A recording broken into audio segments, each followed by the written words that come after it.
In the wild frontier, he saved an Apache woman from death, only to hear her vow, "By sacred law, I must bear you children." What began as duty became love, and loneliness turned into family. Like, subscribe, and tell us, where are you watching? From today, let's get started. The desert stretched endless under the fading light, its sands glowing like embers in the dusk. The cowboy pressed onward, each step of his horse uneven from the broken shoe. Hunger gnawed at his stomach, thirst cracked his lips, yet his spirit kept him moving. He was used to hardship, the frontier offered nothing else. Yet even in his solitude, he carried dignity in the tilt of his hat, the grit in his eyes. That evening, fate shifted.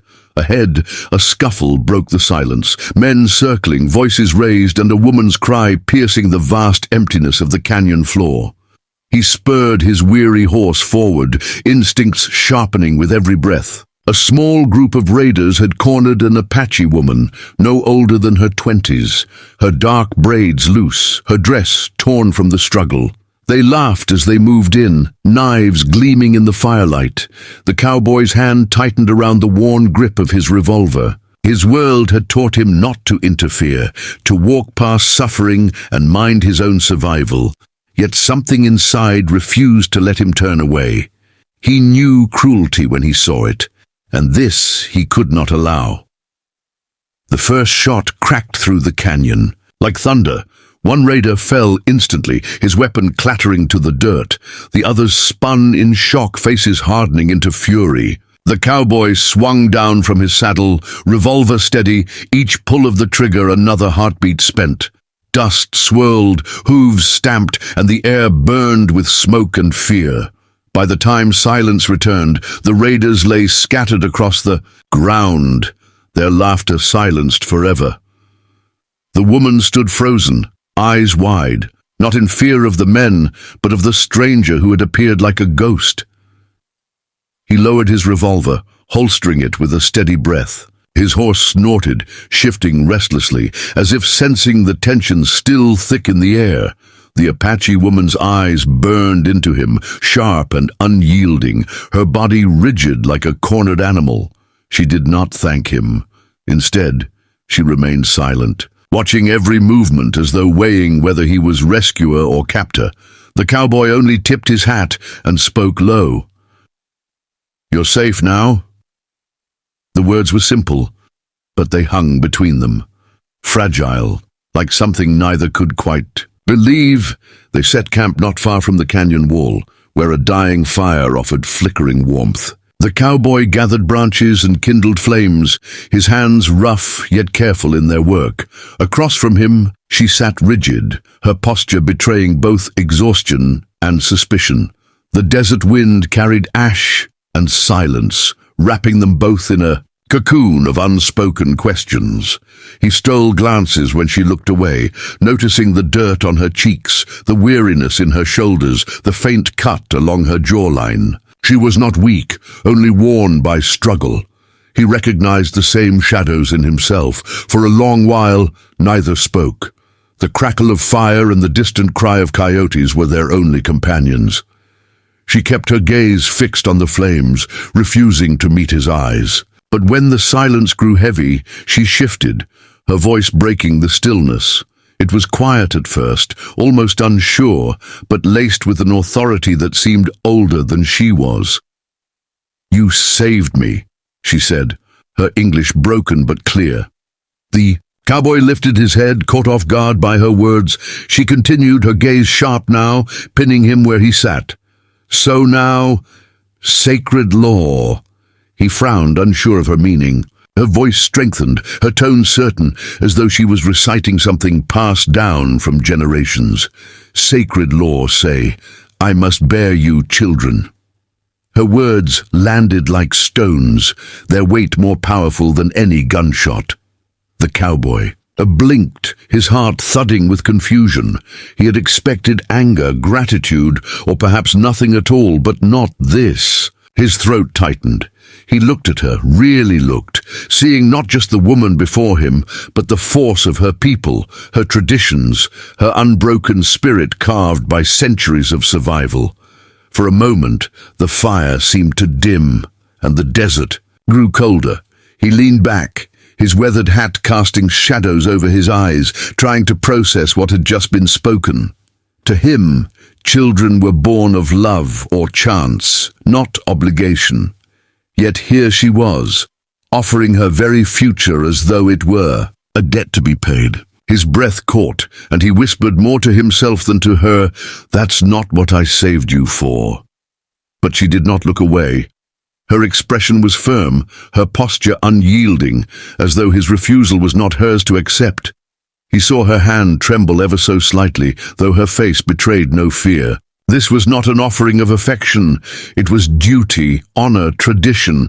She lived by laws as old as the desert itself, and in saving her life, he had unknowingly crossed into their weight.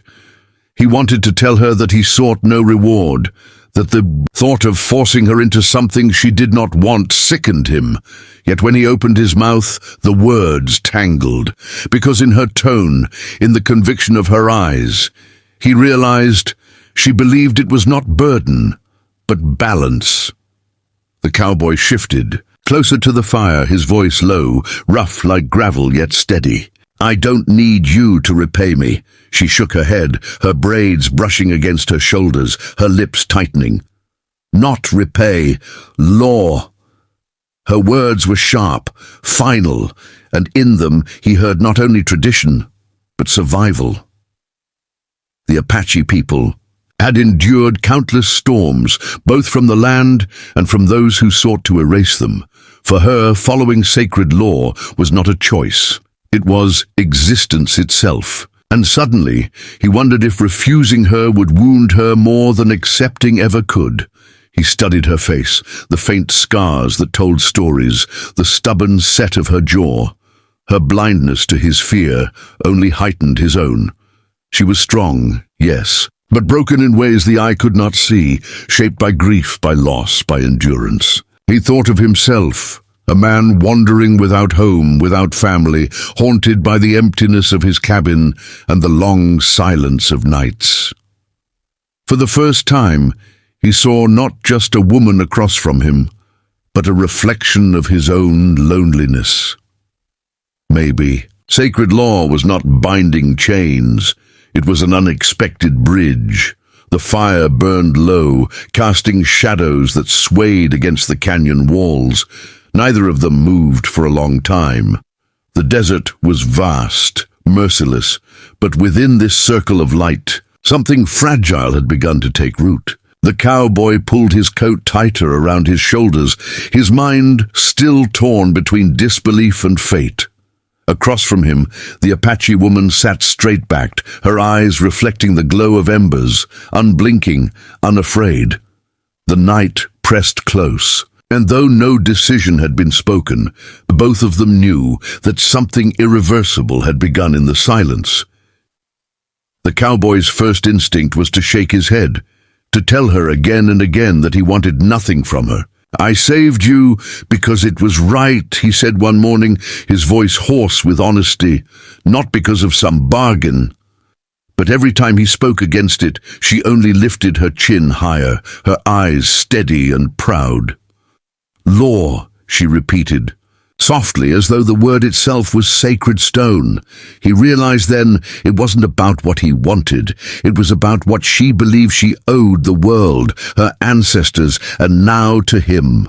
Days turned into weeks as they rode side by side across the desert plains. The cowboy grew used to her quiet presence, the soft rhythm of her steps, the way her shadow stretched beside his at sunset. She was not merely a woman bound by tradition, she was fierce, clever, and unexpectedly gentle.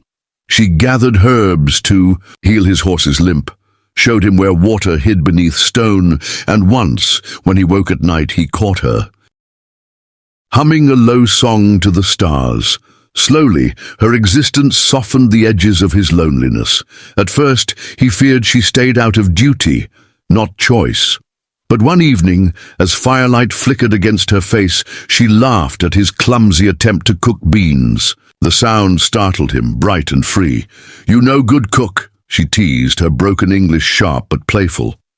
His chest tightened, not in shame, but in something far more dangerous. That laughter was not obligation. It was life. In that instant, he realized she was no longer with him because of law alone. She was there because she wanted to be. As weeks slipped into a rhythm, her small touches wove themselves into his world. She mended his torn shirts with careful fingers, braided rope for his horse, and sometimes reached out without words, steadying his hand when anger threatened, guiding him when despair crept close. Each act carried more weight than any vow. To him, she was no longer the stranger he'd rescued in the canyon. She was the anchor in a life adrift. And every night, when the desert cooled, he found himself listening for her breath beside the fire, finding comfort in its quiet steadiness. One night, as stars spilled across the endless black, she turned to him. Her expression was unreadable, her voice hushed but certain. "Not dead now," she whispered. He blinked, confused, but before he could answer, she pressed her palm against his chest. "This." Her hand rested over his heart, trembling slightly, but strong enough to silence his doubts. He had thought she offered him children out of obligation, but in that moment, he understood. She was offering him herself, her spirit, her loyalty. It was not repayment, it was a choice, as deliberate as his own mercy. The cowboy lay awake that night, staring at the sky stretched wide above them. His life had been a string of empty days, broken only by hardship and the bitter company of silence. Yet now, he carried laughter, words and warmth that belonged to someone else. He realized the sacred law that had once felt like a chain had become something else entirely. It had brought her to him, yes, but it was not law that bound them now. It was the beating of two hearts, finding rhythm together in a land that had no mercy for the lonely. In town, whispers began to follow them. A cowboy and an Apache woman traveling together. People saw scandal, mockery, danger. Some spat on the ground as they passed. Others muttered about betrayal. But he never faltered, and neither did she. They walked together, heads high, silent against the venom of others. At night, she would trace the lines of his scars, each one carrying its own story, and he would tell her about the wife he had lost long ago. She listened without judgment, only tightening her grip on his hand, as though promising she would not leave him hollow again. Seasons shifted. They built a home of wood and stone, rough and simple, but alive with presence. She sang while weaving, her voice filling the cabin with warmth. He worked the land, strength renewed not by duty but by hope. When storms came, they faced them together, her hand steady in his. And when the first child's cry filled the small house, the cowboy felt tears burn his eyes. Not because of the law she once spoke, but because she had given him more than he dared to imagine. She had given him family, something he thought forever lost. The bond between them deepened beyond words, a partnership carved by hardship and tenderness alike. She taught their children the songs of her people, their language echoing against cabin walls, while he showed them the patience of ranch life, the steady rhythm of the land. The children grew not as debts repaid, but as proof of love's endurance. The cowboy often found himself staring into the horizon, wondering how chance had led him to the canyon that day. He had thought he was saving her, but in truth, she had saved him from a life already half gone. As years passed and grey began to streak his hair, he knew the truth that lay deeper than any sacred law. The desert had taken much from him, but it had also given him this: her laughter, her strength, her spirit intertwined with his own. What had begun as duty had become devotion. What had once been law had become freedom. And as he sat on the porch one evening, his children's voices rising in the distance, his wife's hand resting over his, the cowboy realized he had been given not just love but a home, a family and a future he never dreamed possible.